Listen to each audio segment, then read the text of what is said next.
جو مہاجر قومیت کی جو پاپولسٹ لیڈر رہا ہے اور جو ابھی جو مختلف لیڈرز ہیں، یہ ان مائی اوپینین ان کی جو ڈورے ہیں وہ سندھ کا نسل پرست چلاتا ہے، اور سندھ کے نسل پرست کو اگر خوف ہے اس میں ان کو نظر آتا کہ پاکستان بن جائے گا، تو سندھ اسمبلی میں قرارداد پیش کی تھی اور منظور کرائی تھی کہ جو ہماری زمینیں ہیں، ٹھیک ہے، جو گروی رکھی ہوئی تھی ہندو کے پاس، وہ بغیر پیمنٹ کے ان کو واپس مل جائیں۔ جب حیدرآباد سندھ کی بات کر رہا ہوں، اور کراچی میں 1948 میں زمین پہ قبضے کی بنیاد پر مہاجروں کا قتل کیا گیا ہے۔ 48 کی بات کر رہا ہوں، 49 میں دھرتی ماں کا تصور۔ تو ہندو جو انڈیا گیا وہ پوری بھارت کو ماتا مانتا ہے، اس کو وہاں ایکسیپٹنس دی گئی، اس کو رسپیکٹ دی گئی، لیکن مہاجر جو یہاں آیا اس کو نہ اسلامی طور پر اس کو حق دیا گیا، ٹھیک ہے، نہ جو ہے دنیاوی اعتبار سے اس کا تبادلے کی زمین پہ حق تسلیم کیا گیا، اور بدقسمتی سے سواگت پاکستان، اور آپ کے ساتھ حاضر ہیں دانش قاضی آج the Wire Pakistan podcast کے ساتھ۔ یہ ہمارا ایک نیا انیشیٹو ہے جو ہم سٹارٹ کر رہے ہیں، اور ہم اس کے اندر بہت ساری ایسی باتیں کریں گے کہ جو آپ کی روزمرہ زندگی سے مطابقت رکھتی ہوں گی۔ میرے ساتھ آج پہلے گیسٹ ہیں، ان کا نام ہے ڈاکٹر ندیم رضوی، اور ڈاکٹر ندیم رضوی صاحب ہمارے بہت اچھے دوست بھی ہیں، محسن بھی ہیں، اور سوچا کہ یہ اس نئے انیشیٹو کی اگر بسم اللہ ان کے ساتھ کی جائے تو کیا غلط ہوگا۔ ڈاکٹر صاحب السلام علیکم۔ وعلیکم السلام، بہت شکریہ۔ کیسے ہیں آپ؟ ٹھیک ٹھاک ہیں، خیریت سے ہیں؟ بالکل۔ ڈاکٹر ندیم رضوی جو ہیں، ان کا چھوٹا سا تعارف تو میں کرا دیتا ہوں، پھر باقی تعارف یہ خود کرا دیں گے کہ ان کا ایک فیس بک پیج ہے جو بڑا مشہور متروکہ سندھ کے نام سے، یہ بہت سالوں سے کاوش کر رہے ہیں، اور اس کے علاوہ یہ ہے کہ یہ بہت زیادہ مہاجر حقوق پہ بہت زیادہ بات چیت کرتے ہیں، بہت زیادہ اچھا ویو رکھتے ہیں۔ تو آج ہم نے سوچا کہ ہم انہیں کے ساتھ شروع کریں۔ ندیم بھائی، تھوڑا سا اپنے بارے میں، اپنا ذاتی سفر کیا رہا، آپ کا پس منظر کیا رہا، بتائیے گا کیا آپ کا رہا، تاکہ پھر ہم اس کو چیزوں کو لے کے آگے بڑھیں۔ بہت شکریہ دانش۔ میرا تعلق کراچی سے ہے۔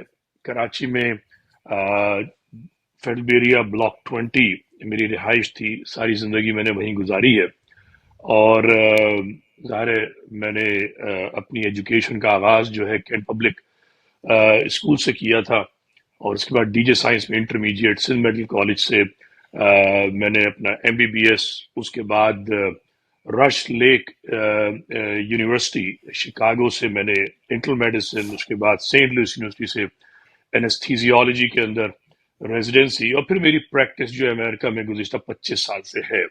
میں پریکٹسنگ اینستھیزیالوجسٹ، اور ساتھ ساتھ جو کہ تعارف آپ نے کرایا متروکہ سندھ، مہاجر، یہ میرے خون میں رشتہ بستہ ہے، چونکہ اس کا میں نے خود آپ سب کی طرح جتنے سامعین بھی ہیں اور آپ بھی جو ہیں متاثر رہے ہیں بحیثیت مہاجر، تو یہ مختصر سا تعارف ہے میرا۔ اچھا ندیم بھائی، 2-3 سوال پوچھنا چاہوں گا میں آپ سے، اور ظاہری بات ہے جب ہم نے کہا کہ آپ کے ساتھ پروگرام کرنے جا رہے ہیں، کچھ لوگوں نے اپنے سوالات جو ہیں وہ پہلے سے ہمیں بھیجیں۔ آپ کے خیال میں مہاجر حقوق کی جد و جہد کی ترغیب کیوں امپورٹنٹ ہے؟ کیونکہ ایک سوال یہ اٹھتا ہے کہ پاکستان کے اندر ہم سب پاکستانی بن کے رہیں، تو آپ کے خیال میں اس کی آج تک حقوق کی ترغیب کیوں امپورٹنٹ ہے؟ اس کے بعد میں آپ سے آپ کے مطلب کا اگلا سوال پوچھوں گا، مگر پہلے تھوڑا سا اس پہ روشنی ڈال دیں۔ دیکھو، اس سوال میں ہی جواب ہے۔ حقوق کبھی بھی کسی بھی انسان کے، بلکہ کہنا چاہیے جاندار کے حقوق سلب ہو جائیں تو ان کی بازیابی بہت ضروری ہے، ٹھیک ہے۔ ہم یہ نہیں کہہ رہے کہ مہاجروں کو کوئی سپیریئر مقام دیا جائے، مہاجروں کو کوئی سر پہ چڑھا دیا جائے، بھئی انہیں انسانی حقوق چاہیے نا، ہم اس کی بات کر رہے ہیں۔ اور میں اکثر اپنے ماضی میں لوگوں سے کہہ چکا ہوں کہ سب سے پرانا لٹریچر جو موجود ہے ہیومن ہسٹری میں، کوئی اہم ترین بک ہے، وہ ہے the republic, written by Socrates and Plato, جو کنورسیشن ہے۔ اس میں کچھ ورڈ یوز کیے جو بہت امپورٹنٹ ہیں آج بھی انسانی تاریخ میں۔ ایک بڑی اہم کتاب ہے، مجھے مصنف کا نام یاد نہیں ہے، آئیڈینٹی پالیٹکس، امریکہ میں کوئی جب 2016 میں ٹرمپ نے جب امریکن نیشنلزم کی بات کی ہے تو وہ لکھی گئی تھی۔ اس میں 3 لفظ بڑے امپورٹنٹ جو ہمارے لیے بھی اتنی اہم ہے۔ تھائموس، تھائموس کا مطلب ہے سیلف ریسپیکٹ، ٹھیک ہے، ریکگنیشن، ٹھیک ہے۔ ایک ہوتا ہے آئسوتھائمیا، آئسوتھائمیا کا مطلب ہوتا ہے ریسپیکٹ می ایکولی، آئسو کا مطلب ہوتا ہے ایکول، سیم لیول پہ۔ ایک ہوتا ہے میگیلوتھائمیا، میگیلوتھائمیا مطلب سپیریٹی کمپلیکس۔ مہاجروں کے ساتھ مسئلہ یہ ہے کہ پاکستان بننے کے بعد وہ سندھ کی نسل پرستی کے میگلوتھائمیا میں پھنسا ہوا ہے، جبکہ مہاجر جو ہے آئسوتھائمیا کی جدوجہد کر رہا ہے۔ تو یہ ہم حقوق مطلب ہے کہ انسانی برابری کی حقوق بات کر رہے ہیں، سپیورٹی کی بات نہیں کر رہے، اور یہ ہمارا حق ہے۔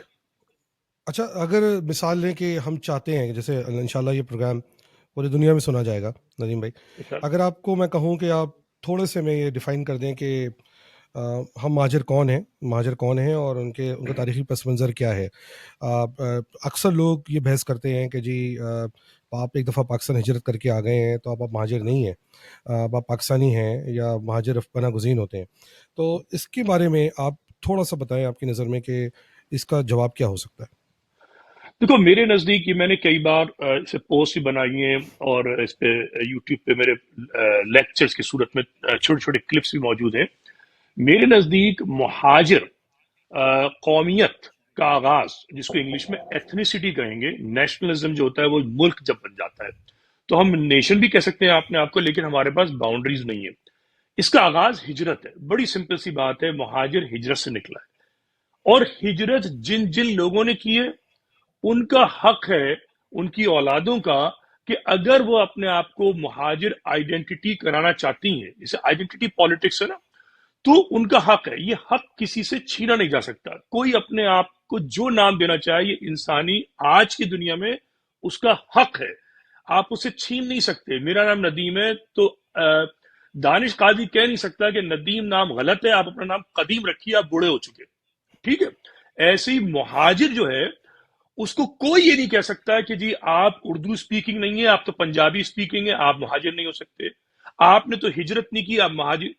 تو جو ڈیفینیشن ہے بڑی سمپل ہے، وہ افراد جو پاکستان میں رہتے ہیں یا دنیا بھر میں پھیل گئے ہیں مگر پاکستانیت کی بنیاد پر ہیں، اور ان کے والدین نے یا بزرگوں نے پاکستان ہجرت کی، وہ اپنے آپ کو مہاجر کہلوانا چاہتے ہیں، تو مہاجر قومیت کا حصہ ہے۔ بڑا سیدھا سا اس کی ڈیفینیشن ہے۔ تو ندیم بھائی، اس میں ایک ضمنی سوال یہ بنتا ہے کہ اکثر لوگ اس بات پہ بحث کرتے ہیں کہ پنجاب میں رہنے والے کئی ایسے لوگ جو کہ آپ کو پتہ ہے ایسٹ پنجاب سے ہجرت کر کے بھی آئے ہیں، اور ہندوستان کے مختلف علاقوں سے، ہریانہ سے، کشمیر سے، وہ بھی ہجرت کر کے آئے ہیں۔ ان کو کئی لوگ خاص طور پہ جو مہاجر سیاست سے وابستہ ہیں، وہ ان کو مہاجر تسلیم کرنے کے لیے تیار نہیں ہوتے۔ تو وہ سمجھتے ہیں کہ مہاجر صرف انہی علاقوں سے ہیں جو یو پی، بہار یا حیدرآباد، دکن یا ان علاقوں سے آئے ہیں۔ تو اس کے بارے میں آپ کا کیا ویو ہے؟ دیکھو اس کے بارے میں میرا بڑا سیدھا سا خیال ہے کہ مہاجر پالیٹکس بدقسمتی سے مہاجروں نے اس اس کی ڈرائیونگ سیٹ پہ کبھی بھی نہیں رہے۔ میں بڑی یہ کلیم نہیں کر رہا، اس کے پروف موجود ہیں کہ مہاجر سیاست جن جن نے بھی کی ہے، سوائے چند لوگوں کو، سلیم حیدر جیسے لوگ ہیں جو زیادہ پاپولر نہیں ہو پائے، جو پاپولسٹ مہاجر پالیٹکس جب بھی ہوئی ہے، اس کی ڈرائیونگ سیٹ پہ مہاجروں کا بدترین دشمن سندھ کا نسل پرست رہا ہے، اور اس نے اس کو ادھر ہی ڈرائیو کیا ہے جب مہاجر کھڈے میں چلا جائے، ٹھیک ہے؟ پودینے کے باغ، یہ غلط اصطلاح ہے، یہ مہاجروں کے آپ کو انڈیا میں نہیں ملے گی، یہ سندھ میں آ کر مہاجروں میں اردو زبان میں آئی۔ اسی طریقے سے جو تم نے بھی سوال کیا کہ سوری سوال ایگزیکٹلی کیا تھا، میں بات میں بڑا سیریس سوال ہے ندیم بھائی۔ تھوڑی دیر کے لیے ہم سندھ کے نسل پرست کو چھوڑ دیتے ہیں، اس کو آگے بہت موقع ملے گا آپ کو بولنے کا۔ میرا بڑا سیدھا سوال ہے، جب آپ کئی مہاجروں کے ساتھ بیٹھتے ہیں، اس بات پہ بات کرتے ہیں کہ جی کہ انڈین پنجاب سے یا ہریانہ سے یا چندی گڑھ سے یا کشمیر سے جو لوگ ہجرت کر کے آئے ان کو مہاجر نہیں مانتے، وہ کہتے ہیں مہاجر وہی ہیں جو الہ آباد، آگرہ، یو پی، بہار یا پٹنہ یا حیدرآباد، دکن سے شاید یا ساؤتھ انڈیا سے ہجرت کر کے آئے۔ ان کے بارے میں آپ کا کیا ویو ہے؟ ہاں دیکھو وہی میں آ رہا تھا، میں تھوڑا آؤٹ آف ٹچ ہو گیا سوال سے، out of your love of Sindhi nationalist. نہیں یہ بات نہیں ہے، اس لیے کہ دیکھو میں تمہیں ایگزامپل دے کے بات کرتا ہوں۔ امریکہ میں ہم ٹرمپ کی نیشنلزم کو دیکھ رہے ہیں، 2016 میں ہی بیئرلی ون، ٹھیک ہے؟ وہ وائٹ سپرمیسی کا اس کا لیبل لگا، اس کے ساتھ اس کی جو گفتگو تھی وہی تھی۔ اب جو وہ بات کر رہا ہے یونٹی کی، اس کے اسٹیج پر کالا بھی موجود ہے، ٹھیک ہے، جیو بھی موجود ہے۔ سو اس نے کیا کیا، کیوں ہے؟ اس لیے کہ وائٹ نیشنلزم کی بنیاد پر وہ الیکشن نہیں جیت سکتا۔ اب ہم آ جاتے ہیں مہاجروں کی طرف۔ تو مہاجروں، جو میں نے سندھی نیشنلسٹ کی جو بات، نیشنلسٹ نہیں میں اس کو ریسسٹ کہتا ہوں، تو جو ریسسٹ نے جان بوجھ کر ہمیں آئسولیٹ کیا ہے اردو اسپیکنگ تک، اس لیے کہ جتنا آپ مختصر کرتے چلے جائیں گے تو نتیجہ کیا ہوگا کہ آپ کی طاقت کم ہوتی چلی جائے گی، اور اس جمہوری نظام میں آپ کبھی بھی کامیاب نہیں ہوں گے۔ اس وقت کروڑوں پنجابی بولنے، آپ کا ماننا کیا ہے ندیم بھائی؟ آپ کا میرا ماننا ماننا کیا یہ ہے، جیسے میں نے کہا کہ یہ سازش ہے، باقاعدہ سازش ہے مہاجر قومیت کے دشمنوں کی، کہ مہاجروں کو ڈیوائیڈ کر کر کے اتنا مختصر ڈیفائن کر دو کہ یہ بیچارے کچھ کرنے کے لائق نہ رہیں، اور ان کے علاقوں کو گیٹو بنا دیا جائے، ٹھیک ہے، پسماندہ ٹھیک ہے؟ ترین علاقہ بنا دیا جائے۔ یہ ہے ٹھیک ہے، میرے چونکہ نزدیک۔ چونکہ سوال بہت ہیں تو ہاں مطلب آپ کیا اس بات پہ ایک دفعہ پھر میں پوچھوں گا ہاں یا نہ میں، کہ اس بات پہ ایگری کر رہے ہیں کہ جو ہندوستان کے پنجابی علاقوں سے لوگ ہجرت کر کے پاکستان آئے، تو کیا آپ ان کو مہاجر مانتے ہیں، ہاں کہ نہ؟ میں تو ان کو 100% مہاجر مانتا ہوں، اگر وہ نہیں بس مانتے ٹھیک ان کی مرضی ہے، لیکن ان وہ میں سے وہ ان جو کا میرا، وہ ہاں اس پہ ایک ضمنی سوال آگے بن جائے گا۔ وہ شاید بالکل۔ وہ وجہ بھی ہو سکتی ہے کہ پنجاب میں شاید ان کو احساس نہیں دلایا گیا کہ وہ مہاجر ہیں، میں ایک جتنا لائن شاید میں بتا غالباً دیتا سندھ میں ہوں، دلایا گیا۔ میں نے پورا ایک شیٹ بنائی تھی مہاجر کی ڈیفینیشن، وہ یہ تھی: ہر وہ مہاجر، چاہے وہ کوئی زبان بولتا ہو، گجراتی، کوکنی، کاٹھیا واڑی، پنجابی، اردو، اس کے کوئی بھی ڈائلیکٹ ہو، اگر اس کے بزرگوں نے پاکستان ہجرت کی ہے تو، اور وہ اپنے آپ کو مہاجر تسلیم کرتا ہے، وہ مہاجر قومیت کا حصہ ہے۔ تو یہ اسٹیٹمنٹ اس لیے دینا امپورٹنٹ ہے کہ اگر ان سب کو مہاجر مان لیتے ہیں تو اس کا مطلب تو یہ ہو گیا پاکستان میں 7 سے 7.5 کروڑ کی قریب آبادی مہاجروں کی ہو سکتی ہے۔ پتہ نہیں بالکل، ہم کیوں اپنے آپ کو ریسٹرکٹ کر دیتے ہیں کراچی، حیدرآباد کے کچھ لوگوں تک، جیسے آپ نے خود کہا گیٹوز تک، تاکہ ہاں ہمارے نمبرز جو ہیں کم کم دکھائیں۔ اچھا، دوسرا سوال اس پہ، چونکہ بہت سوال آ گئے ہیں اچانک سے، بالکل بالکل۔ مجھے بتائیں ندیم بھائی کہ سندھ میں جو اب یہی بات ہوئی نا، اس کو بلڈ کرتے ہیں آرگومنٹ کو، کہ پنجاب میں جو مہاجر ہے جو کہ ہو سکتا ہے سندھ سے زیادہ رہنے والا ہو نمبرز میں، اگر ہم اس مفروضے کو مان لیتے ہیں کہ جو اس پنجاب سے لوگ ہجرت کر کے آئے وہ بھی مہاجر ہے، وہ خاموش ہے، مگر سندھ میں کیا ایسی وجہ ہے کہ مہاجر کمیونٹیز کو کیا ویسے مسئلے مسائل درپیش ہیں کہ ان کو اپنے آپ کو مہاجر کہلانا پڑتا ہے، دیکھو جو کہ یہ، پنجاب میں نہیں ہو رہا، ہاں جس کی وجہ سے ہاں، کئی لوگ کنفیوز ہو جاتے ہیں؟ یہ درست بات ہے، اس کی ایک سیاسی وجہ بھی ہے اور ایک کلچرل وجہ ہے، ٹھیک ہے، یا ثقافتی۔ دیکھو، پنجابی بولنے والا مہاجر یا کھڑی اردو بولنے والا مہاجر فرام ہریانہ، جب وہ پنجاب گیا ہے، جتنے راجپوت آپ کے ہیں، ٹھیک ہے، تو وہ کھڑی زبان اور پنجابی زبان culturally it was very close to Punjabi language, ٹھیک ہے۔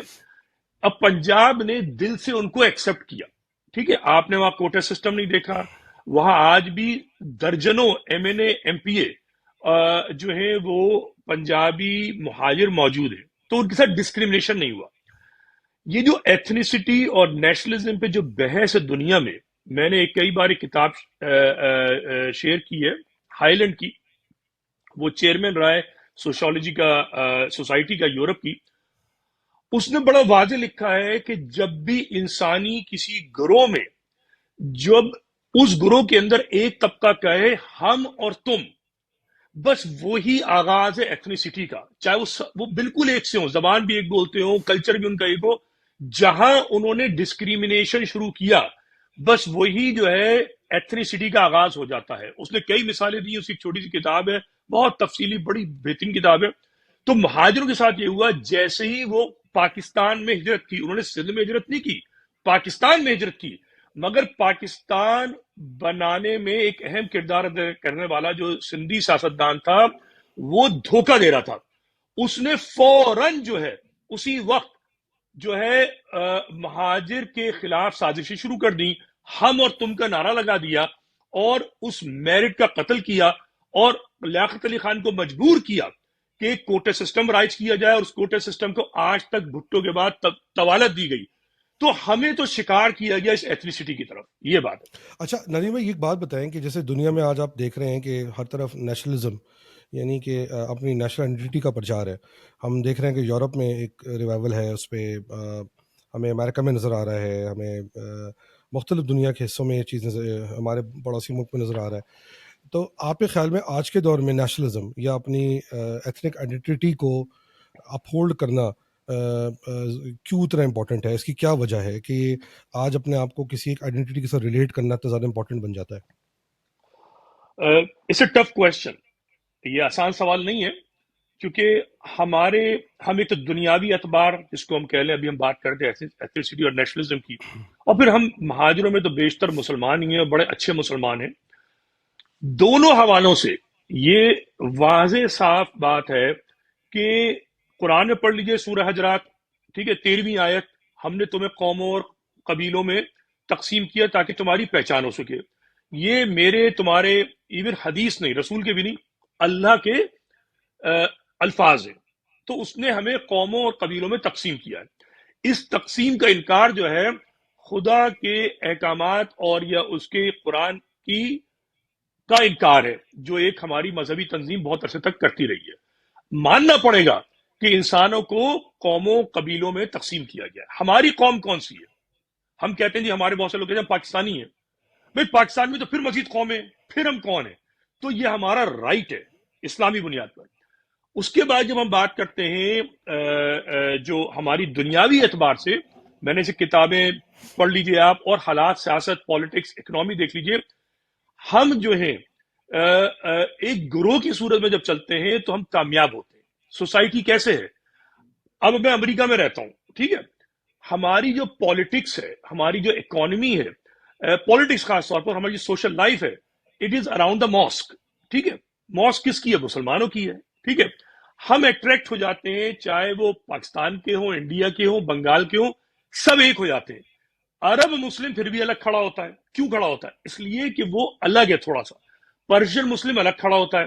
ہم ایک ہو جاتے ہیں امریکہ میں، پھر ہمارے مفادات ایک ہوتے ہیں، مل کر ہم بزنس بھی کر رہے ہوتے ہیں، ڈاکٹرز کلینک بھی چلا رہے ہوتے ہیں. ہم پریفر کرتے ہیں اپنے جیسے آدمی کے ساتھ کام کریں، کمفرٹیبل محسوس کرتے ہیں.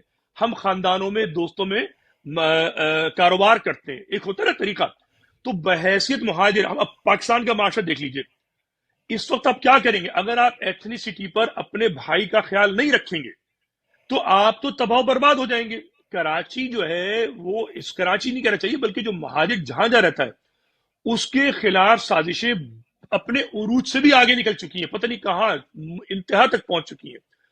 بقا کے ذریعہ کچھ رہ گیا ہے تو اپنے اپنائیت جو ہے، ایک کندھے سے کندھے ملا کے، بلکہ کندھے کو بازو جوڑ کر چلیں گے تو مضبوط ہوں گے، اور بازو کو کاٹ کے چلیں گے تو لہو لہان ہو کے تباہ و برباد ہو جائیں گے. اچھا، اس میں ایک آخری سوال اس سے پہلے کہ میں اگلے ٹاپک پہ موو کروں. کیا وجہ ہے کہ سندھ میں جو آپ کی بات سے سمجھ پایا ہوں یہ کہ معاملہ نیشنلزم ریسورسز کا ہے. ظاہری بات ہے ریسورسز اب اتنی زیادہ نہیں ہے جتنی ایک زمانے میں ہوتی تھی. ظاہری بات ہے جتنی کم ہوتی جائیں گی اتنی اس پہ فائٹ بڑھتی رہے گی. مگر کیا وجہ ہے کہ پنجاب میں یہ ایشو فیس نہیں ہوا؟ بھلے کہ ٹھیک ہے، زبان ضروری نہیں ہے کہ پنجاب میں جو مہاجر رچے بسے وہ سارے کے سارے ہریانے کے یا چندی گڑھ کے یا پنجاب کے تھے. اس میں کئی ایسے مہاجر بھی ہیں جو یو پی سے بھی گئے. مگر کیا وجہ ہے کہ پنجاب کے اندر ان کو امبریس زیادہ کیا گیا اور سندھ میں ان کو امبریس نہیں کیا گیا؟ کیونکہ اگر میں سمجھتا ہوں کہ یہی ایک وجہ بنی مہاجر نیشنلزم کی کھڑے ہونے کی 1968 میں یا 64 میں. تو کیا ویو ہے آپ کا اس کے بارے میں؟ کیا وجہ ہے ایسی کہ سندھ میں ایسا کیوں ہے کہ وہ انہوں نے اس چیز کی بنیاد خود ڈال دی؟ دیکھو دانش، اس کی جو مہاجر نیشنلزم جو ہے، it is a response to Sindhi speaking racism, not nationalism. اور بات 65 میں نہیں شروع ہوئی ہے، ٹھیک ہے، بات شروع ہوئی ہے 1948 میں. ٹھیک ہے، اور جو سندھی ریسزم جو ہے اس کی بنیادیں پڑی ہوئی ہیں تالپوروں کے زمانے سے. جب تالپوروں کی حکومت ختم کی گئی ہے انگریز نے، اور تالپوروں کی بجائے جب جو ہندو بنیا تھا، ٹھیک ہے، وہ آگے بڑھا ہے، تو سندھ کا جو وڈیرا تھا وہ اس سندھ پہ حکومت چاہتا تھا. مسئلہ ریسورسز کا نہیں ہے، مسئلہ ہے بدماشی کا، مسئلہ ہے قبضے کا، مسئلہ ہے استحصال کرنے کا. پہلے سندھ کا وڈیرا ہندو کا استحصال کرتا تھا، خود ہڈ حرامی کرتا تھا، اور ہندو جو تھا بنیا وہ کام کرتا تھا. اسی لیے کراچی جو تھا اس میں واس میجورٹی، حیدرآباد جتنے شہر تھے 22 شہر تھے، میجورٹی ہندو سندھی بولنے والوں کی تھی، جن کے پاس تالپور کے زمانے میں اختیار نہیں تھا. انگریز نے اختیار دے دیا ٹیلنٹ کی بنیاد پر. ٹھیک ہے، وہ آگے بڑھ گیا. تو اس نے 1920 میں پہلی بار، 1906 میں نہیں، 1857 میں نہیں، سندھی وڈیرے نے پاکستان کی جو آل انڈیا مسلم لیگ تھی اس میں پہلی بار جو حصہ ڈالا ہے، مکاری اور چالاکی سے ڈالا ہے. جب سندھ صوبے کی بات کی ہے اور آل انڈیا مسلم لیگ نے الہ آباد کے اجلاس میں سن مجھے ایگزیکٹ یاد نہیں آ رہا 29 یا 30 میں قرارداد پاس کی ہے، تب یہ تھوڑا بہت آیا ہے پاکستانی نیشنلزم پر. اور اگر آپ مجھے کرپس مشن ایگزیکٹلی یاد نہیں ہے تاریخ وغیرہ، جی ایم سید کا قائد اعظم سے جو اختلاف ہوا تھا اس کی بنیاد یہ تھی کہ وہ یہ چاہتا تھا کہ سندھ جو ہے وہ اسٹیٹ بنے. سو پاکستان بنانے کے لیے نہیں آیا تھا سندھی ریسسٹ جو تھا، جو وڈیرا تھا وہ مسلم لیگ میں آیا تھا اسلام کے نام پر، مسلمان کے نام پر سندھ کو اسٹیٹ بنانے کے لیے. جیسے ہی جو جون 47 میں جب اعلان جس پاکستان کا ہوا ہے وہ 1940 کے جلسے کی تحریک کی بنیاد پہ نہیں ہوا، وہ قراردادیں جو انہوں نے پاس کی تھی 43 میں سندھ اسمبلی میں اس کی بنیاد پر نہیں ہوا. وہ ہوا ہے 1935 کا جو آئین تھا انڈیا کا، اس میں امینڈمنٹ کی بنیاد پہ ہوا ہے جو انڈیپینڈنس کے نام پر ملکہ برطانیہ نے سائن کیا 47 میں، جون میں شاید. تاریخیں میری ادھر ادھر ہو سکتی ہیں جو میں بہت عرصے سے اس پہ نظر نہیں رکھی ہوئی ہے. کوئی مسئلہ نہیں ہے. تو کہنے کا مطلب یہ ہے جس میں پنجاب کو کاٹا گیا، بنگال کو کاٹا گیا اور سندھ کو اسٹیٹ نہیں بنایا گیا جو وہ 4 اسٹیٹ چاہتے تھے الگ الگ، بلکہ ایک پاکستان بنا دیا گیا، فیڈرل یونین بنا دی گئی. اس پہ سندھ کا وڈیرا تپ گیا اور اس نے پھر سندھی نیشنلزم کا آغاز کیا. اصل میں یہ سندھی جو ریسزم ہے وہ اس بنیاد پہ. اچھا پھر مہاجروں کے ساتھ کیا ہوا؟ 65 میں نہیں، جیسے ہی مہاجر آنا شروع ہوا ہے، دیکھو یاد رکھو جب بہار میں ہنگامے ہوئے جی ایم سید نے بہاری مسلمان کو باقاعدہ دعوت دے کر کراچی بلایا ہے، سندھ بلایا، کراچی سندھ کا حصہ تھا، ٹھیک ہے. اور اس کے بعد اس نے تقریر میں جو کراچی میں اجلاس ہوا ہے اس کی تقریر اور اس کی 2 علیحدہ بھی تقریریں جس میں وہ دعوت دے رہا ہے انڈیا کے مسلمانوں کو، جی آپ سندھ آئیں، بزنس، کیونکہ بزنس بھی وہیں تھا، بیوروکریسی بھی وہیں تھی، یہاں تو سارا ہندو سندھی قابض تھا نا، تو ان کو دعوت دی تھی کہ آپ آئیے تاکہ ہندو سندھی سے مقابلہ ہو. مگر جیسے ہی یہ بیوروکریٹ، یہ بزنس مین پاکستان بننے کے بعد آیا ہے، یہی جی ایم سید جو ہے یہ سانپ کی طریقے سے اس نے زہر پھیلانا شروع کیا ہے.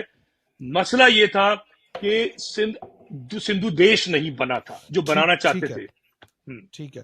اچھا اب دوسرے مدعے پہ آتے ہیں. اچھا ندیم بھائی دیکھیں، متروکہ سندھ کا ایک ٹاپک اتنا اہم ٹاپک ہے کہ ہم کوشش، ظاہری بات ہے کہ ہم کوشش کریں گے دریا کو کوزے میں بند کرنے کی، سمندر کو کوزے میں بند کرنے کی. مجھے پتا ہے آپ کے پاس میں بہت زیادہ مواد ہوگا، مگر ہم چاہتے ہیں کہ ہم جب اللہ کرے ہمیں موقع ملے کہ ہم اسے مزید ایسے پوڈ کاسٹ کر سکیں. مگر کوشش یہ کریں گے، آپ سے ریکویسٹ ہوگی کہ میں کوئی سوال پوچھوں گا اور آپ نے اس صورت میں اس کو کوزے میں بند کرنا ہے، بتانے کے لیے کہ متروکہ سندھ کا کیس کیا ہے، کیونکہ میں خود ذاتی طور پہ سمجھتا ہوں کہ یہ بہت امپورٹنٹ جز ہے مہاجروں کی تاریخ کے اندر. سب سے پہلے ندیم بھائی، متروکہ سندھ ہے کیا؟ اس کو تھوڑا سا ڈیفائن کریں ہمارے ایسے لسنرز کے لیے سمپل اردو میں، تاکہ وہ سمجھ سکیں اور ہم اس کو آگے ڈیبیٹ میں لا سکیں. اچھا مجھے بالکل روک دینا اگر میں طوالت پہ جاؤں، ٹھیک ہے، انتظار مت کرنا. آپ خود بھی، کیونکہ ٹائم ہمارا ہمیں 45 منٹس ہے، تو آپ خود بھی تھوڑا خیال کریں. بالکل. دیکھو متروکہ لفظ لوگوں کی سمجھ میں نہیں آتا، یہ اردو کا لفظ ہے، ترک سے نکلا ہے. ترک کی انگریزی ہے ابینڈن کر دینا، ٹھیک ہے، چھوڑ دینا، ٹھیک ہے. تو وہ چھوڑی ہوئی چیز جو ہے اس کو متروکہ کہتے ہیں. اچھا سندھ یعنی سندھ کی چھوڑی ہوئی زمین، دکان، پلاٹ، انڈسٹری، بینک، ہر وہ چیز جو ہندو سندھی بولنے والے نے صوبہ سندھ میں چھوڑی وہ متروکہ سندھ، ٹھیک ہے. اچھا اس کی اہمیت کیا ہے؟ جو سوال تمہارا ہے وہ یہ تو پہلے ڈیفائن ہو گیا کہ متروکہ سندھ کیا ہے. ٹھیک ہے. اب یہ طے کرنا ہے ہم سب کو، ہمارے نوجوانوں کو، خاص طور پہ وہ شعرا اور جو مقرر جو کہتے ہیں کہ ہم پاندان چھوڑا ہے، اگلدان چھوڑا ہے، دیوڑی چھوڑا ہے، چھوڑ ہم بھی آئے، ترک کر کے آ گئے. متروکہ پاندان، متروکہ اگلدان، متروکہ زمین، متروکہ باغ انڈیا میں، چاہے وہ الہ آباد میں ہو، امروہہ میں ہو، لکھنؤ میں ہو، دلی میں ہو. مگر سوال یہ پیدا ہو تو وہ آگے کی کہانی کو بھول جاتا ہے، وہ وہیں پہ رک جاتا ہے، ساری شاعری اس پہ کر دیتا ہے اور اسی پہ تقریریں کرتا رہتا ہے. ارے بھائی آگے سلام ہے لیاقت علی خان کو، بانی ہے متروکہ سندھ. جنہوں نے ایک نہیں کئی مذاکرات ہوئے اگست 1947 سے شروع ہوئے. بیک ڈیٹ مارچ 1947 ڈیسائیڈ کی گئی تھی کہ مارچ 47 میں جس نے بھی زمین چھوڑی ہے, چاہے انڈیا میں چھوڑی ہو یا پاکستان جو بن گیا بعد میں بنا ہے نا, لیکن بیک ڈیٹ میں اس کا فیصلہ جو ہے وہ ان اصولوں کے تحت ہوگا جن کو بنانے کا سلسلہ اگست 1947 میں ہوا, اور اختتام ہوا ہے 1950 مئی 8 میں جب نہرو نے اور لیاقت علی خان نے دستخط کیے. یعنی تبادلہ زمین. اب تبادلہ آبادی کی تو ہم سب بات کرتے ہیں جو ہمارے لاکھوں شہید ہو گئے, عزتیں لٹ گئی, ہم آ گئے, مگر یہاں پر آ کر ہر پاپولسٹ لیڈر رک جاتا ہے. وہ یہ نہیں کہتا تبادلہ آبادی کے بعد ایک تبادلہ زمین بھی ہوا ہے. بھئی ہمارے اب یہ طے ہمارے سامعین کو کرنا ہے, چاہے وہ کسی علاقے کے آئے ہوئے ان کے بزرگ, کیا اپنے آپ سے سوال کیجئے کہ آپ کے نانا دادا نانی دادی چاچا ماموں جو بھی ہیں کیا سڑکوں پہ سوتے تھے, کیا بھکاری تھے, برا نہ مانیے گا, کیا ان کے پاس زمین نہیں تھی؟ سندھ کا ایک ہاری جس نے 300 سال سے نسل در نسل اس کے بعد زمین کا ایک انچ نہیں ہے, وہ کہتا ہے میں دھرتی ماں کا بیٹا ہوں. تو ہماری دھرتی کا تبادلہ ہوا ہے. ہندو نے جو زمین چھوڑی ہے وہ ہماری زمین ہے, وہ ہماری زمین پہ گیا ہے. تو یہ ہے متروکہ سندھ, ہمیں احساس مگر پیدا ندیم بھائی کرنا. اس میں سندھی بھائیوں کا آرگومنٹ یہ آتا ہے کہ دیکھیں جن دو لوگوں نے بیٹھ کے فیصلہ کیا تبادلہ زمین کا, اس میں کوئی سندھی نہیں تھا, ایک بات. اور دوسرا یہ تھا کہ کیا نام ہے آپ کا جو ہے یہ فیصلہ لیاقت علی خان نے کیا جو کہ مہاجر تھے, اس پہ ہم سے کوئی کنسلٹیشن نہیں کی, کہ سندھیوں کو یہ ایک آرگومنٹ آتا ہے. اور دوسری بات یہ آتی ہے کہ یہ ہم کس طرح اسٹیبلش کرتے ہیں کہ ہم مجھے پتہ ہے اس کا جواب کو پتہ ہے, مگر میں چاہوں گا آپ سے روشنی ڈالیں کہ ہم کس طرح اس چیز کو اسٹیبلش کرتے ہیں کہ یہ جو کہتے ہیں نا یہ سندھ ہماری دھرتی ماں ہے. تو وہ دیکھیے دھرتی ماں تو ہے, مگر کیا اس زمین کی اونرشپ بھی ان کی تھی؟ کیونکہ یہ آرگومنٹ بہت امپورٹنٹ ہے کہ کس معاہدے کے تحت یا کس رائٹ کے تحت خان لیاقت علی خان نے اس زمین کا اس زمین کا فیصلہ کیا نہرو کے ساتھ بیٹھ کے. ایک کتاب ہے ایوب خان کی, وہ کہتے ہیں کہ اگر ہم متروکہ سندھ کی بات کرنا شروع یا متروکہ املاک کی بات کرنا شروع کر دیں تو خالی خان لیاقت علی خان کا کلیم اتنا بڑا ہوگا کہ پورا پاکستان چھوٹا پڑ جائے گا. تو اس پہ آپ بتائیں یہ جو کلیم ہے, جو اکثر سندھی کہتے ہیں کہ who was Khan Liaquat Ali Khan to do this معاہدہ ان دس فرسٹ پلیس, اس کے بارے میں, اور کیا یہ زمین ان کی تھی کہ معاہدہ ہم نہیں کر سکتے تھے, اس پہ تھوڑی روشنی ڈالیں. دیکھو خان لیاقت علی خان کون تھے؟ وہ الیکٹڈ پرائم منسٹر تھے, ٹھیک ہے. اچھا خان لیاقت علی خان نے تو سسٹم ڈیوائز کیا ہے, اصل فیصلہ تو محمد علی جناح کر چکے تھے, اور محمد علی جناح سے پہلے 1943 میں جی ایم سید کر چکے تھے. ہم جی ایم سید سے شروع کریں گے, ٹھیک ہے. جی ایم سید نے 1943 میں سندھ اسمبلی میں قرارداد پیش کی تھی, میں نے 10 دفعہ لوگوں سے کہا وہ انٹرنیٹ موجود ہے, پڑھ لیے جا کے. جی ایم سید سے بہتر قومیت کو کوئی ڈیفائن نہیں کر سکتا سب کانٹیننٹ میں. انہوں نے جس طریقے سے اسلام ایک مذہب ہے, انہوں نے مسلمان کو قومیت ثابت کیا ہے اپنے آرگومنٹ سے. اور انہوں نے جو پاکستان مانگا ہے 1943 میں, وہ ان 10 کروڑ مسلمانوں کے لیے پاکستان مانگا ہے جو اس وقت تھے, یعنی بنگلہ دیش, پاکستان, انڈیا کے ملک کے جتنے مسلمان ہیں آج, اس زمانے میں وہ 10 کروڑ تھے. تو سوال یہ پیدا ہوتا ہے کہ جی ایم سید جن 10 کروڑ کی پاکستان بنانے کی بات کر رہے تھے, سوال یہ پیدا ہوتا ہے 3 کروڑ اس پاکستان میں, 3 کروڑ اس پاکستان میں, باقی 4 کروڑ تو انڈیا میں, ان کی تو 1 کروڑ سے زیادہ کی اولادیں یہاں ہی نہیں ہیں, ٹھیک ہے. تو یہ اپنے آپ سے سوال کریں کہ ان کا استحصال کیوں کیا تم نے. اصول تو یہ کہتا ہے کہ جی ایم سید تقریر کے مطابق 100% جو بی جے پی کہتی ہے, جو آر ایس ایس کہتی ہے کہ تم پاکستان جاؤ, کیونکہ جی ایم سید نے 10 کروڑ یعنی سارے مسلمانوں کا پاکستان بنانے کا قرارداد پیش کی تھی. پہلی بات تو یہ ہو گئی.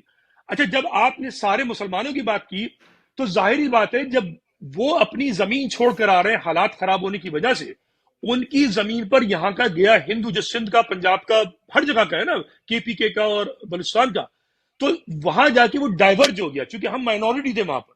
اور جب ہم وہاں سے یہاں آئے تو ہم کنورج ہو گئے. کراچی جو 22 شہر تھے, پہلے آپ نے 22 شہر میں سے 20 شہروں سے مہاجروں کو نکال باہر کیا 70 سے پہلے, اب کراچی حیدرآباد رہ گیا, ٹھیک ہے.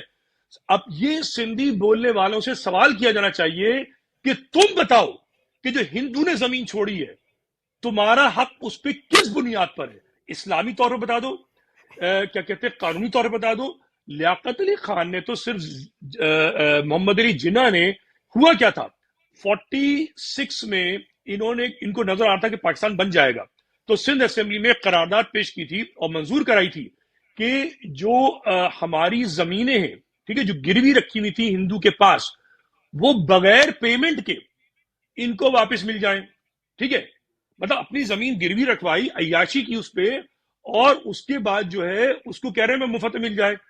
قائد اعظم نے 46 میں اس کو رکوا دیا تھا، اور جیسے ہی پاکستان بنا ہے تو اس کو کنڈیم قرار دیا تھا، اور قائد اعظم نے کہا تھا ان زمینوں پر حق صرف مہاجر کا ہے۔ تو پھر ٹھیک ہے. لیاقت علی خان نہیں، قائد اعظم کو، میں تو یہ کہتا ہوں سندھی صحیح کہتا ہے کہ قائد اعظم تو سندھی تھے، کراچی میں پیدا ہوئے یا جھرک میں جہاں بھی پیدا ہوئے، ایک سندھی لیڈر جو قائد اعظم ہے، جب اس نے کہہ دیا جو آپ کا قائد تھا، اعظم ترین قائد، جس کو آپ نے مانا، تو پھر اب لیاقت علی خان پہ کیوں الزام دیتے ہیں بھائی؟ صحیح، بہت اچھا پوائنٹ کہا آپ نے ندیم بھائی کہ جب ہم ہر چیز کے لیے قائد اعظم کی بات کی تائید کر سکتے ہیں اور اس پہ تکیہ کر سکتے ہیں تو اس بات پہ بھی کرنے میں حرج نہیں ہونا چاہیے. اچھا، اگلا سوال میرا یہ کہ آپ کی نظر میں متروکہ سندھ کا جو تحریک آپ چلا رہے ہیں، اس کے ایکچوئل اہداف کیا ہیں، اقراض و مقاصد کیا ہیں، اور اس سے مہاجروں کو کیا اچیو ہوگا؟ تھوڑا سا اگر آپ بتائیں، کیونکہ ٹائم ہمارے پاس تھوڑا کم رہ گیا اس لیے. بالکل مختصراً، متروکہ سندھ کا جو تحریک ہے ایک نظریاتی تحریک ہے، آئیڈیالوجیکل ڈسکورس ہے. اس کا ہرگز مقصد یہ نہیں ہے کہ کورٹ میں جا کر زمینیں واپس لی جائیں، نہیں. میں اس کی تمثیل ایسے دیتا ہوں، جس میں نے پہلے بھی کہا کہ ایک ہاری جو ننگے پیر ہے، چپل بھی نہیں ہے، جس کی نسل در نسل 300 سال سے کوئی زمین کا 1 انچ نہیں ہے، وہ کہتا ہے میں اس دھرتی کا بیٹا ہوں. مہاجر کی بقا اس میں ہے کہ اب وہ اپنی زمین کی بات کرے، بے شک یہ تبادلے کی زمین ہے مگر آپ کی زمین ہے، ٹھیک ہے. ہندو جو سندھی یہاں سے گیا ہے، اس کی خوش قسمتی کہ وہ بھارت کو ماتا مانتا تھا. یہ دھرتی ماں کا تصور ہے، اسلامک نہیں ہے. اور دھرتی ماں کا جو تصور ہے وہ دنیا کی جو ماڈرن سوشولوجیکل سائنس ہے اس میں بھی اس کا کوئی تصور نہیں ہے. یہ پرانی ہندو میتھولوجی ہے جس میں ماتا ماتا کہا جاتا ہے، ٹھیک ہے. لیکن چلے ہم مان لیتے ہیں کیونکہ سندھ کے اندر انہوں نے اپنے مفاد کے لیے رائج کر لیا دھرتی ماں کا تصور، تو ہندو جو انڈیا گیا وہ پوری بھارت کو ماتا مانتا ہے، اس کو وہاں ایکسیپٹنس دی گئی، اس کو رسپیکٹ دی گئی. لیکن مہاجر جو یہاں آیا اس کو نہ اسلامی طور پر اس کو حق دیا گیا، ٹھیک ہے، نہ جو ہے دنیاوی اعتبار سے اس کا تبادلے کی زمین پہ حق تسلیم کیا گیا. اور بدقسمتی سے مہاجر بھی جو ہے وہ اس معاشرے میں کہ جہاں پر ہر آدمی دھرتی کا مالک بنا بیٹھا ہے اور پاکستان کو بعد میں اپنا ایک وطن تسلیم کرتا ہے، تو مہاجر پہ فرض ہے کہ وہ اپنی زمین کی اہمیت مانے. اور اگر نہیں مانے گا تو جو پیر زمین پہ جمے نہیں ہوتے ان کو حالات کا جو جبر ہے، اس کی لہریں ایسے ہی اکھاڑ دیتی ہیں جب ساحل سمندر میں طغیانی آتی ہے، آپ بہ کے چلے جاتے ہیں. زمین بہت اہم ہے قومیت کے لیے، زبان، زمین، ثقافت، 3 چیزیں. اسی لیے کہتے ہیں نا کہ اگر آپ متروکہ زمین کو اپنا حق نہیں مانگیں گے تو آپ کا حال وہ برما میں کون سی قوم ہے، روہنگا والا ہو جائے گا. اچھا، آگے چلتے ہیں. مجھے یہ بتائیں کہ بیسکلی جہاں تک اس کے آپ نے جیسے کہہ دیا کہ کلیم، اصل کلیم کی تو بات نہیں ہے، مگر یہ بتا دیں جو قانونی مسائل ہیں یا وہ کیا ایسے کیا کہتے ہیں سرگرمیاں ہیں جو اس کے لیے امپورٹنٹ ہیں اس چیز کو ہائی لائٹ کرنے. کیا آپ کو وجہ نظر آتی ہے کہ کئی مہاجر جو ہیں وہ اس اتنے امپورٹنٹ پوائنٹ کو اون نہیں کر پا رہے ہیں؟ کیا وجہ ہے اس کی، کیوں وہ ایکسیپٹ نہیں کر پا رہے ہیں؟ مجھے پتا ہے کہ آپ خود کئی سالوں سے اس پہ کوشش کر رہے ہیں، کئی اور لوگ اس پہ بات کر رہے ہیں، بہت سال پہلے بھی بات کی گئی. ایک تھوڑا سا میں ایڈ کرتا چلوں کہ لوگوں کی اطلاع کے لیے کہ 1974 میں ایک رات متروکہ املاک کے معاملے کو ذوالفقار علی بھٹو نے ایک کالعدم قانون کے تحت اٹھا کے باہر پھینک دیا تھا سارے کلیمز کو، اور اس کے بعد ختم ہو گیا. تو کیا وجہ ہے کہ مہاجر قوم نے متروکہ املاک یا متروکہ سندھ کے معاملے پہ گیو اپ کر دیا ہے، یا آپ کے ساتھ آواز میں آواز نہیں ملا رہے؟ جلسوں میں ہم سنتے ضرور ہیں، کبھی کبھار تقریروں میں ایک ہوا کا جھونکا آتا ہے اور جوش خطابت میں ذکر ہو جاتا ہے، مگر اس کے بعد پھر کوئی عملی اقدامات نہیں ہوتے. اس پہ کیا وجہ آپ کو لگتا ہے نظر آتی ہے؟ 2 وجوہات ہیں، ایک خوف، اور دوسرا جو مہاجر قومیت کی جو پاپولسٹ لیڈر رہا ہے اور جو ابھی جو مختلف لیڈرز ہیں، دے ان مائی اوپینین ان کی جو ڈورے ہیں وہ سندھ کا نسل پرست چلاتا ہے، اور سندھ کے نسل پرست کو اگر خوف ہے تو وہ زمین کے کلیم پر ہے کہ مہاجر بھی اس کی طرح فرزند زمین ہے، ٹھیک ہے؟ تو وہ نہیں چاہتا کہ یہ بات ہو، اور اس ساتھ ساتھ ایک خوف کا بھی ایلیمنٹ ہے، میں نام نہیں لوں گا، میری کئی سیاستدانوں سے بات ہو چکی ہے، وہ ڈرتے ہیں، اور یہ ڈر، اور جو میں نے بات کی کہ چونکہ ڈرائیونگ سیٹ جو ہے وہ سنسیریٹی نہیں ہے، جو مہاجر بدقسمتی جتنی بھی لیڈرشپ ہے، جتنی بھی لوگ کہیں گے میں ایک دیوانہ ہوں، لیکن ایک سچائی یہی ہے کہ ان میں مہاجر قومیت سے وہ جذباتی لگاؤ نہیں ہے کہ وہ مکمل سچ بولے، مکمل سچ بولنے کی کمی ہے۔ نہیں مگر کہ آپ کو نہیں لگتا کہ یہ بات مکمل سچ ماننے کی نہیں سے زیادہ شاید وہ جو آپ نے خوف کو عنصر کہا، شاید یہ ہے وہ ان کو ڈر لگتا ہے کہ ان کے شاید پرسنل سٹیکس ایسے موجود ہیں کہ ان کو لگتا ہے کہ اگر ہم اس پہ زیادہ آگے جائیں گے تو ہمیں ذاتی طور پہ یا فائنینشیل طور پہ نقصانات ہو سکتے ہیں، مگر بالکل یہی ہے۔ مگر یا شاید اس بات کی انڈرسٹینڈنگ کا ایشو ہے، جیسے کہ آپ نے خود کہا کہ قومیت کے لیے زمین، زبان اور کلچر بڑا امپورٹنٹ ہوتا ہے، تو وہ زبان کو، کلچر کو تو شاید اہمیت دے رہے ہیں، کلچر کو بھی کبھی کبھار دے رہے ہیں، مگر زمین کے فیکٹر کو زیادہ اہمیت نہیں دے پا رہے، کیا یہ وجہ تو نہیں ہے کہیں؟ نہیں، تم نے بالکل یہی بات میں بھی کہہ رہا ہوں۔ دیکھو، اب یہ تو مجھے ایک سوال ہے میرا، اب میں سوال کر رہا ہوں سامعین سے کہ ہماری جو جنریشن ہے، حالانکہ ہماری جنریشن سے پہلے بھی، میں بات کرتا چلوں گا ایک جملے کوئکلی، کہ راجہ غضنفر جو تھے وہ امیگریشن ریہیبلیٹیشن کے پہلے فیڈرل منسٹر تھے، ٹھیک ہے؟ ان جب حیدرآباد میں، حیدرآباد سندھ کی بات کر رہا ہوں، اور کراچی میں 1948 میں زمین پہ قبضے کی بنیاد پر مہاجروں کا قتل کیا گیا ہے۔ 48 کی بات کر رہا ہوں، 49 کی، 49 میں شکارپور میں 50 مہاجر کو مارا گیا ہے۔ اس وقت میڈیا پہ پابندی لگائی گئی، خبریں نہیں آنے دی گئیں، اور آئیں تو وہ اندرونی پیجوں میں آئی ہیں، بڑی خبر نہیں لگنے دی گئی۔ جنہوں نے مہاجر نام پہ تنظیمیں بنائی گئیں، راجہ غضنفر کا میرے پاس پورا بیان موجود ابھی بھی اس زمانے کا 49 کا، انہوں نے کہا ہے کہ آپ مہاجر نام پر تنظیم نہ بنائیے، تو لوگوں نے مہاجر و انصار بنائی۔ کہنے کا مطلب ہے آج بھی آپ اسی جو آپ کی جو ہو سکتا ہے کسی کو برا لگ جائے، ڈیپ اسٹیٹ کہتے ہیں، اسٹیبلشمنٹ کہتے ہیں، وہ انڈر پریشر رہی ہے سندھ کے ریسسٹ جو لیڈرز ان کے ہاتھوں۔ اس زمانے میں ایوب کھوڑوں نے کی تقریریں، آپ چلے جائیے سندھ اسمبلی میں، اور پاکستان کی نیشنل اسمبلی کراچی میں ہوتی تھی، اس کا متن دیکھ لیجئے، وہ تقریریں وہی جارحانہ، نسل پرستانہ لہجہ اور الفاظ رکھتی ہیں جو آج یہ مراد علی شاہ اور اس کی جو کمپنی ہے وہ استعمال کرتی ہے۔ فرق نہیں پڑا ہے، یہ ایک بہت بڑا فیکٹر ہے، اور بدقسمتی سے کیا کر سکتے ہیں ہم اس پہ۔ اچھا، before we go to other topic, جو سب سے مزیدار ٹاپک ہوگا میری نظر میں، آپ اب ذاتی طور پہ متروکہ سندھ کے اس مشن کے لیے کیا اقدامات کر رہے ہیں، یا تھک گئے ہیں، یا کیا پلان کرتے ہیں؟ آپ کیا سمجھتے ہیں کہ اس مشن کو پروان چڑھانے کے لیے یا اس مشن کو جاری رکھنے کے لیے آپ کا کیا رول ہے اس میں؟ دیکھو، یہ زیادہ تر سوشل میڈیا پہ معاملہ رہا ہے، چونکہ ظاہر ہے میں یہاں پاکستان میں نہیں رہتا، میں یہاں رہتا ہوں، آتا جاتا رہتا ہوں، بہت سے لوگ آپ کو پتہ ہے کہتے ہیں گراؤنڈ پہ، تو گراؤنڈ پر گیا ہوں میں، گلیوں میں گیا ہوں، فیکٹری میں گیا ہوں، جو برا حال مہاجروں کو دیکھا ابھی 2 مہینے پہلے۔ پرابلم یہ ہے کہ نظریات جب تک سرائیت نہ کریں بات نہیں بنتی۔ میرا سوشل میڈیا پیج جو ہے، جس کے ایک زمانے میں بہت پاپولر تھا، ملینز میں ویڈیوز جاتی تھی، اس پہ اتنے حملے ہوئے ہیں کہ وہ پرماننٹلی بین ہو چکے ہیں، موجود ہے، خود کوئی جائے تو صحیح ہے، لیکن وہ اب ختم ہوگی اس کی سے، ٹھیک ہے؟ اس کے علاوہ کیا ہوا ہے، کیونکہ شروع میں نے کرٹیسائز نہیں کیا تھا، 2017 میں میرے جو ویلاگز آتے تھے، میں کسی پہ کرٹیسائز نہیں کرتا تھا، میں سیدھی سیدھی بات کرتا تھا مہاجر نظریات کی، زمین کی، ٹھیک ہے، ثقافت کی۔ اس کے بعد پھر کیا ہوا، برا نہ ماننا تھوڑی سی بات، کہ 18 میں ایم کیو ایم کا جو رول رہا، میں نے بھرپور حمایت کی اس زمانے میں۔ خالد مقبول صدیقی نے ٹنکی گراؤنڈ کے جلسے متروک حسن پہ بڑی کھل کے بات بھی کی، مگر پھر پی ٹی آئی کے ساتھ بیٹھ کر وہی حرکتیں کی جو 35 سال سے ہو رہی ہیں، نام نہاد معاہدہ کیا، حکومت میں رہائشی کی، میں نے ان کو کرٹیسائز کیا، ٹھیک ہے؟ اچھا، جب میں کرٹیسائز کرتا چلا گیا، تو چونکہ مہاجر کی بدقسمتی یہ، وہ نظریات سے وہ کبھی جڑا ہی نہیں، وہ شخصیتوں سے جڑتا رہا، ٹھیک ہے؟ اور وہ شخصیتیں انہیں جہاں جہاں لے جاتی رہی، وہ وہاں جاتا رہا، نظریے پہ کبھی رہا ہی نہیں۔ میں نظریاتی آدمی ہوں، تو میں نے محسوس یہ کیا کہ میں تنہائیت کا شکار ہو گیا. یہ ایک سچائی ہے. میرا مذاق اڑایا گیا، آج ہی مذاق اڑایا جاتا ہے. میں تنہا آدمی ہوں، ٹھیک ہے نا، مطلب لوگ میرے ساتھ کم ہیں. اس کی وجہ یہ ہے کہ مہاجر نظریاتی نہیں ہے. مہاجر جب نظریاتی ہو جائے گا تب جو ہے وہ آگے بڑھ سکتا ہے.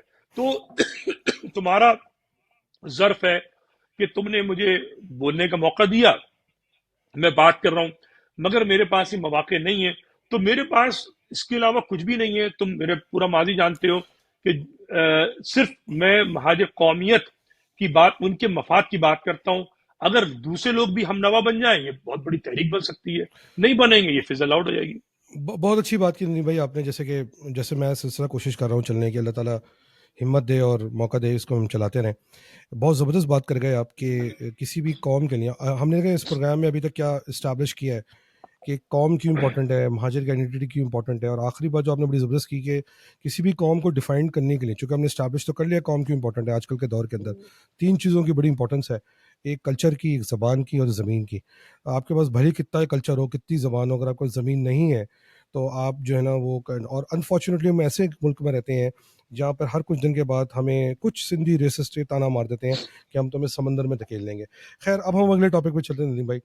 ہم دونوں کا فیوریٹ ٹاپک، مگر ہم کوشش کریں گے کہ تحمل کے ساتھ ہم اس پہ بات کریں. ابھی آپ نے دیکھا ہوگا کہ ایک ورڈ ہے ڈس انفرینچائزمنٹ کا بڑا استعمال ہوتا ہے. میں نے دیکھا کہ پچھلے کئی الیکشنز گزرے ہیں، اس میں مہاجروں نے خاص طور پہ کراچی کے اندر بہت زور و شور کے ساتھ نکل کے ووٹ نہیں ڈالا. اور جیسے کہ آپ نے خود بھی رائٹلی پوائنٹ آؤٹ کیا کہ 22 اگست کے بعد سے جو قیادت سامنے آئی، وہ قیادت اتنی متحرک اور اتنی کامیاب نہیں نظر آ رہی. تو کئی لوگ یہ سوال پوچھنے پہ اور کئی لیول پہ سوال پوچھے جا رہے ہیں. ابھی کراچی آئے تھے، آئی ایم شیور آپ سے بھی لوگوں نے سوال پوچھا ہوگا یا تذکرہ ہوا ہوگا یا آپ کو فیلنگ آئی ہوگی. کیا آج کے دن اب کیا کسی طرح یہ کہا جا سکتا ہے کہ Altaf Hussain was part of the solution, not the part of the problem? ہم بہت تحمل کے ساتھ جواب دیں گے کیونکہ اس کے ایک بات کو 2 ضمنی سوال ہیں، اور پھر ہم کوشش کریں گے اس کو اگلے 5-7 منٹ میں ختم کرنے کی. جی ندیم بھائی، is he part of the problem, is he part of the solution? مطلب میں اردو میں بتا دوں کیونکہ بہت سارے ایسے لوگ ہوں گے جو ان کے سمجھ نہیں پائیں گے کہ وہ کیا وہ نجات ہندہ ہیں یا وہ مسئلے کا حصہ ہیں. اس پہ تھوڑا سا روشنی ڈال دیں. دیکھو، یہ سوال بہت اہم ہے، اور میرا یقین کامل ہے کہ کتنے بھی ہم دلائل دے دیں ان دلائل کا اثر نہیں ہوگا. برین واش دل سے بات کیجیے گا، دل سے بات کیجیے گا. بالکل. We want to see میں the سوال right کر رہا feelings. ہوں، اس سوال کا جواب میں سوال میں دیتا ہوں. دیکھو، الطاف حسین کون ہے؟ ایک گمنام شخص، اے پی ایم ایس او کا وہ لیڈر کہ جب ایم کیو ایم بنائی گئی تو وہ اس شہر میں نہیں تھا، وہ شکاگو میں تھا. ٹھیک ہے، ایم کیو ایم جب بنائی گئی اس وقت عظیمت طارق تھے. الطاف اے پی ایم ایس او کے لیڈر تھے، ایم کیو ایم کے بانی یا لیڈر نہیں تھے. یہ ایک فیکٹ ہے ہسٹوری. لیکن انہیں بلایا گیا. اب قوم کو سمجھنا ہوگا کہ ان کو کیوں بلایا گیا، کیا ہوا. لیکن سوال میں بالکل سارا جلدی سے آگے بڑھتا ہوں. پہلا جو بھرپور الیکشن ہوا ہے قانون ساز اسمبلیوں کا، وہ 1988 میں ہوا ہے. اتنی بھاری اکثریت تھی کہ فیڈرل گورنمنٹ جو تھی وہ بے نظیر یا نواز شریف دونوں کی نہیں بن سکتی تھی جب تک ایم کیو ایم ووٹ نہ دلے. اتنی طاقت ایم کیو ایم کے پاس اس کے بعد کبھی نہیں آئی. یہ ضرور ہے کہ ان کے پاس بڑے ایم این اے آگے ہوں گے، لیکن وہ جو پیوٹل پوائنٹ تھا کہ مہاجر قومیت کی تحریک چل رہی تھی، کوٹا سسٹم ختم کرنا تھا. بڑے ایک مینیفیسٹو اے پی ایم ایس او کا پرانا دیکھا جائے اور ایم کیو ایم کا پہلا مینیفیسٹو بالکل مہاجروں کی آواز تھی اس میں. ٹھیک ہے، لیکن جو معاہدہ کیا وہ یہ کیا تھا؟ نہ کوٹے سسٹم کا ذکر، میرے یوٹیوب چینل میں پوری تفصیل موجود ہے. میں نے ایک پوائنٹ حاشی سے بتایا ہے کہ جو معاہدہ ہوا اس میں 3 ایم کیو ایم کی طرف سے اور 3 سندھی بولنے والے پیپلز پارٹی کی طرف سے، سندھی بولنے والے نہیں، 3 پیپلز پارٹی کی طرف سے لوگ بیٹھے تھے، اور 6 میں سے 5 مہاجر تھے. مزے کی بات، 3 ایم کیو ایم کی طرف سے جن میں آفاق احمد صاحب بھی شامل ہیں، ٹھیک ہے، اور 3 پیپلز پارٹی کی طرف سے جن میں 2 مہاجر تھے، اور ایک شاہوانی کر کے ہندو بولنے والا سندھی تھا. اور جو معاہدہ ہوا ہے اس کو پڑھ لیجئے اور سر دھنیے، سر پیٹیے کہ اتنی بڑی تحریک چلا کر 86 سے لے کر 88 تک ہزاروں مہاجر شہید کرا کر آپ نے یہ معاہدہ کیا؟ نہ کوٹے سسٹم کی بات، نہ مہاجر قومیت کی بات، کچھ بھی نہیں. چربا ہے چربا. نہ صوبے کی بات، نہ صوبے کی بات کسی کی بات نہیں، کسی کی بات نہیں. نہ کراچی، چلو آپ کراچی کی پولیس ہی بنا دیتے، شہری پولیس، بلدیہ کچھ تو کرتے نا. یہ اس بات کا ثبوت ہے کہ الطاف جو تھا وہ نجات دہندہ تو 100% نہیں ہے. میں بہت مختصر بات کر رہا ہوں. الطاف جو تھا وہ اس کی ڈوریاں وہ ہلا رہے تھے جو وہ معاہدے کا متن بتا رہا ہے، اور معاہدے کا متن بتا رہا ہے وہ سندھو دیش بنانے کا معاہدہ تھا. مہاجر قومیت منظور کرانا، کوٹا سسٹم، شہری پولیس نہیں، سندھو دیش بنانے کا معاہدہ تھا جو پیپلز پارٹی اور ایم کیو ایم نے پہلا کیا. ہم بچے تھے اس وقت. میں اس زمانے میں 87 میں ایگزیکٹ عمر میری تھی 20 سال. میں نے تب پڑھ کے جنگ میں جب آیا تو میں نے سوال کیا خالد مقبول صدیقی سے اور جو لیڈر تھے، ظاہر ہمارے چیئرمین تھے، میں اے پی میں تھا، تو ہمیں چپ کرا دیا گیا کہ ساتھی آپ سمجھتے نہیں ہیں، مصلحت ہے اس میں. تو مصلحت کیا تھی بھائی؟ مصلحتوں کے انبار میں دفن ایم کیو ایم نے 35-36 سال ضائع کر دیے، اور آج مہاجر جو ہے تباہی کی دلدل میں پھنسا رہا ہے. اچھا ابھی اور ظاہری بات ہے، just to build on your point, ہم نے اس کی تکمیل 18ویں ترمیم میں دیکھی. کبھی انشاءاللہ موقع ملے گا تو 18ویں ترمیم پر بھی ایک تفصیلاً پروگرام کریں گے اور آپ کو انوائٹ کریں گے کہ کیا 18ویں ترمیم سندھو دیش کی طرف پہلا سٹیپ تھا کہ نہیں تھا. اچھا کرنٹ ایم کیو ایم جو ہے ندیم بھائی، ہم نے دیکھا کہ 22 اگست کے بعد لیفٹ رائٹ ہاتھ پاؤں چلاتے رہے، اور پھر 1.5 سے 2 سال پہلے ان کے اندر ایک یونٹی کا عنصر پیدا ہوا جس میں پی ایس پی اور فرض تر گروپ جو ہے مرج ہو گیا. آپ کے خیال میں ایم کیو ایم کی جو اسٹرگلز ہیں وہ کبھی ختم ہوں گی یا چلتی رہیں گی، اور اگر چلتی رہیں گی تو مترسن وجہ کیا ہے؟ دیکھو ایم کیو ایم، جیسے ابھی ہماری پچھلے سوال میں بات ہوئی کہ الطاف جو ہے اس کی ڈوریں کوئی اور ہلا رہا ہے، ٹھیک ہے؟ ان کی تو کوئی، اب ان کی تو وہ نہیں ہلا رہے ہوں گے نا، تو کوئی اور ہلا رہے نہیں، ہوں گے. ان ہاں کی دیکھو، ان کی ڈوریں جو بھی ہلا، دیکھو نا، جب مقصدیت، لیڈر وہ ہوتا ہے جو جیل چلا جائے. اس معاملے میں جی ایم سید کو میں سلام پیش کرتا ہوں، جو اس کا نظریہ سے میں اختلاف کرتا ہوں، مگر اپنے نظریے سے وہ بندہ نہیں ہٹا. اس کی موت تک وہ گھر میں قید رہا یا جیلوں میں رہا. اس کا کردار ہے اپنے نظریے پر، جس سے ہم اختلاف کرتے ہیں، ٹھیک ہے، ہم اس کی مذمت بھی کرتے ہیں، مگر وہ قائم تھا. لیڈر ہوتا ہے ایسا، لیڈر ہوتا ہے سر سید احمد خان جیسا. جب اس نے حالات دیکھے اس نے کہا کہ سیاست مت کرنا کانگریس کی، تعلیم حاصل کرو، اپنا قومیت مت چھوڑو، اسلام اور مسلمان کو ترقی کرنی ہے. لیڈر وہ ہوتا ہے. کوئی انہوں نے ایسا کام نہیں کیا، تو بلکہ ایم ایسا کیو کیا. ایم کیو پاکستان پہ آ جاتے ہیں ندیم بھائی، اس پہ ہاں، کیا ایم کیو آپ کو پاکستان لگتا کی ہے کہ دیکھو ان میں کوئی ڈوریاں جو ایسی ہلا رہے ہیں طاقت نا، ہے کہ یہ جی جی یہ ایم کیو ایم پاکستان سمیت جو بھی مہاجر نام پہ سیاست کر رہا ہے، اس کی جو ڈوریاں ہلانے والے ہیں وہی طے کریں گے ان کا کیا کردار ہوگا. چلیں ان کو ایک ڈائریکٹ سیٹیں دے سوال دیں گی. پوچھتا ہوں، ہاں، ایک ڈائریکٹ سوال پوچھتا ہوں. آپ نے ایم کیو ایم کے کرنٹ چیئرمین اور فارمر کنوینر خالد مقبول بھائی کے ساتھ بچپن میں کافی کام کیا ہے. آپ کے خیال میں کہ وہ ایم کیو ایم کی چیئرمین کی عادت کو آگے لے کے چلنے کے قابل ہیں؟ خالد مقبول بہت اچھے آدمی ہیں، شریف آدمی ہیں، مجھے یقین ہے وہ کرپٹ بالکل بھی نہیں ہے، میں ان کی طرح جانتا ہوں، قابل تعریف انسان ہے، مگر سیاسی طور پر بہت بہت کمزور آدمی ہیں. وہ کچھ کر نہیں سکتے. وہ جذبات میں تقریروں میں شاعری کرتے ہیں، لمبے لمبے جملے بول جاتے ہیں جن کا کوئی مقصد نہیں ہوتا، سر پیر نہیں ہوتا. بدقسمتی سے وہ کچھ کرنے کے اہل نہیں ہے. تو اس کا مطلب وہ چیئرمین بننے کے اہل بھی نہیں ہے؟ مطلب ان کو جنہوں نے بنایا ہے، جن کو رکھا ہے، وہ ان کے لیے چیئرمین ہے، باقی قوم کے لیے تو ان کا کوئی تعلق نہیں ہے نا. اور شاید ان کی یہی خوبی ہے جس کا آپ نے ذکر کیا، جس کی وجہ سے وہ چیئرمین ہے. کنکلوژن کی طرف چلتے ہیں. خالد بھائی اگر آپ نے یہ بات سنی ہے تو آپ پلیز برا نہ مانیے گا. ہمارا کام آپ کی اس طرح تائید نہیں کرنا، اندھی تقلید جیسے آج سے 35-40 سال تک ہوتی رہی. ہم غلط بات پہ آپ کو ضرور بتائیں گے، آپ کو اچھا لگے برا لگے. مہاجر کمیونٹی کی 5 کیا بڑی غلطیاں ہیں جس کو اگر ہم سدھار لیں تو آج ہم دوبارہ صحیح راستے پہ چل جائیں گے. مہاجروں جلدی کی، بتائیے گا، ٹائم بالکل اینڈ پہ ہے، ٹائم بالکل اینڈ پہ ہے. اچھا، پرابلم یہ ہے پہلی کہ غلطی، پانچوں ندیم بھائی غلطیوں میں صرف آبجیکٹو ایک غلطی ہے، اندھا اعتماد کر لیتے ہیں، سوچنے سمجھنے بلائنڈ. کی زیادہ صلاحیت نہیں رکھتے، عبداللہ دیوانے بنے رہتے ہیں. یہ کام 20 کے بعد انہوں نے شروع کیا ہے، مہاجر جب نہیں بنے تھے، جب سے غلطیاں کر رہے آ رہے ہیں. صوبہ سندھ کی تحریک نہیں چلانی چاہیے تھی، حماقت تھی. انڈیا میں ان کو حقوق اچھے خاصے مل رہے تھے، لے لینے چاہیے تھے اور وہیں پہ صبر کرنا چاہیے تھا. بیوقوف بنے گے، اور یہ آج تک صرف بیوقوف بنتے آ رہے ہیں. یہ بھیانک ترین غلطیاں ہیں، اور یہ جب تک اپنے گریبان میں نہیں جھانکیں گے، اپنی غلطیوں کو نہیں سمجھیں گے، یہ آگے نہیں بڑھ سکیں گے. آپ کو کچھ آگے مجھے نظر آ رہی ہے مہاجر سیاست کی؟ بالکل، جیسا آپ نے ویلاگ کیا ہے، ٹھیک ہے نا، تو یہ امید کی کرن ہے کہ ہمارے نوجوان، اگلی نسل سوچ رہی ہے، لیکن یہ سوچنے والے بہت کم ہیں.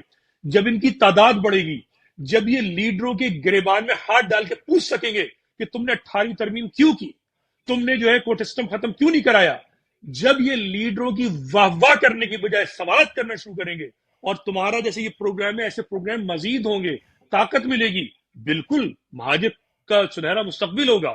اور یہ جی کرتے رہیں گے، اپنے لیڈروں کی جہالت کو جو ہے اس کو دفاع کرتے رہیں گے، اور سادے بڑے بدتمیز الفاظ میں کہوں گا کہ ان کا گوبر اپنے چہرے پر ملتے رہیں گے، تو پھر ذلیل خوار رہیں گے. یہ بات ہے. بہت شکریہ ندیم بھائی، آپ کا، آپ نے ٹائم نکالا. ہمیں پتہ ہے کہ اس وقت آپ کے یہاں اس وقت ارلی مارننگ ہوگی، اور آپ چھٹی کے دن ریلیکس بھی لگ رہے ہیں، آف بھی لگ رہے ہیں. تو آپ کا، اور ابھی ویسے عاشورہ ختم ہوا ہے تو آپ اس کی بھی مصروفیات سے ابھی فارغ ہوئے ہوں گے. تو اپنا بہت بہت خیال رکھیے گا ندیم بھائی، بہت شکریہ. اس کا انشاءاللہ دعا کیجیے کہ یہ چھوٹی سی کاوش جو ہم نے شروع کی ہے یہ چلتی رہے، اور ہم انشاءاللہ. وہ چراغ جلا کے رکھیں جو ویسے نہیں جیسے کچھ اور لوگ چلانا چاہ رہے ہیں، مگر باقاعدہ طور پر وہ چلا کے رکھیں. بہت شکریہ، اور پاکستان زندہ باد. پاکستان زندہ باد. خدا حافظ. اللہ حافظ.